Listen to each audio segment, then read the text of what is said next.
Nitrogen cycle, हमें पता है कि हवा में नाइट्रोजन होती है और नाइट्रोजन की फिक्सेशन करते हैं सॉइल में मौजूद नाइट्रोजन फिक्सिंग बैक्टीरिया।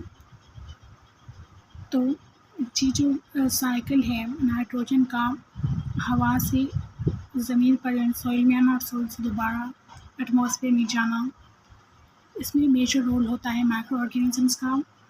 जैसे हम पढ़ चुके हैं कि ये रिसाइकलिंग करते हैं एलिमेंट्स की, ट्रांसफॉर्म करते हैं कंपाउंड्स को एलिमेंट्स में, मिनरलाइजेशन करते हैं सॉइल की।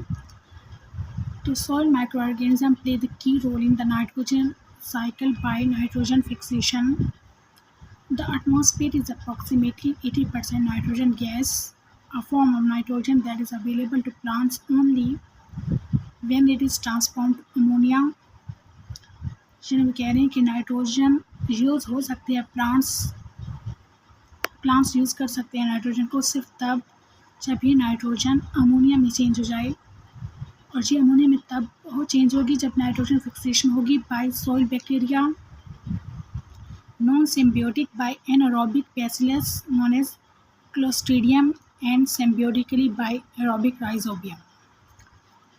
कुछ बैक्टीरिया ऐसे होते हैं जो सिम्बियोटिकली रहते हैं, मतलब प्लांट के जो नोड्यूल्स होते हैं उनमें सिम्बियोसिस रिलेशनशिप बनाते हैं, जैसे कि राइजोबियम में। और कुछ ऐसे होते हैं जो कि सॉइल में रहते हैं और उनका कोई सिम्बियोटिक एसोसिएशन नहीं होता, जैसे कि क्लोस्ट्रीडियम, और ये एनारोबिक बैसिलस है।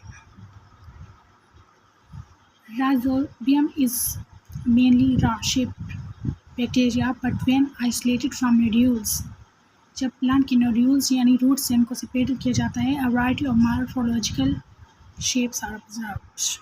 यहाँ पर नाइट्रोजन साइकिल दिखाया गया है। तो सबसे पहला स्टेप देखते हैं कि नाइट्रोजन एटमॉस्फेयर में मौजूद है और ये नाइट्रोजन फिक्सिंग बैक्टीरिया से नाइट्रोजन फिक्सेशन हो रही है। ये राइजोबियम है और ये क्लोस्ट्रीडियम है, जो कि नाइट्रोजन को एटमॉस्फेयर से लेकर अमोनिया में चेंज कर रही हैं। फिर जो अमोनिया होगी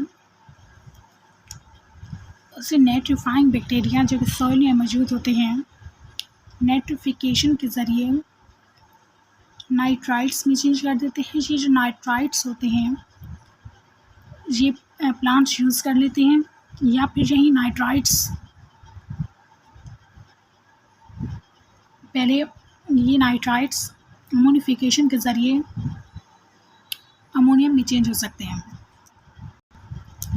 ये नाइट्राइट्स सॉइल में मौजूद डीनाइट्रिफिकेशन के ज़रिए, डीनाइट्रीफाइंग बैक्टीरिया के ज़रिए डीनाइट्रिफिकेशन प्रोसेस से गुजर कर दोबारा नाइट्रोजन बना सकते हैं, या फिर ये नाइट्राइट्स यूज़ हो सकते हैं प्लांट से। तो हमने देखा नाइट्रोजन फिक्सिंग बैक्टीरिया ने उन्हें अमोनिया में चेंज कर लिया। ये अमोनिया नाइट्रेट्स में चेंज हुई, नाइट्रेट्स के बाद नाइट्राइट्स में चेंज हुई, नाइट्राइट्स से दोबारा एटमॉस्फेयर में चली गई या फिर प्लांट्स में चली गई। जो प्लांट्स में नाइट्रोजन है वो तब निकलेगी जब प्लांट्स और एनिमल्स डेड हो जाएंगे, उनका ऑर्गेनिक मैटर डिकम्पोज करेगा और अमोनियम में चेंज होगा। अमोनियम फर्दर डिसेंग से नाइट्रेट्स में चेंज हो गई और नाइट्रेट्स हमें पता है नाइट्राइट्स बनकर दोबारा एसिमिलेट हो जाएंगे या फिर डीनाइट्रिफिकेशन के ज़रिए एटमॉस्फेयर में चले जाएंगे। तो इस तरह हमने देखा कि नाइट्रोजन रिसाइकिल किया एटमॉस्फेयर से बायोलॉजिकल सिस्टम में। और एक स्टेप ये भी हो सकता है कि नाइट्रोजन फिक्सेशन हो जाए बाय लाइटनिंग के ज़रिए और वो फिक्स करेंगे नाइट्राइट्स में। नाइट्राइट्स एसिमिलेट हो जाएंगे या फिर डीनाइट्रीफाइंग बैक्टीरिया से दोबारा एटमॉस्फेयर में चले जाएंगे। It's all about nitrogen cycle.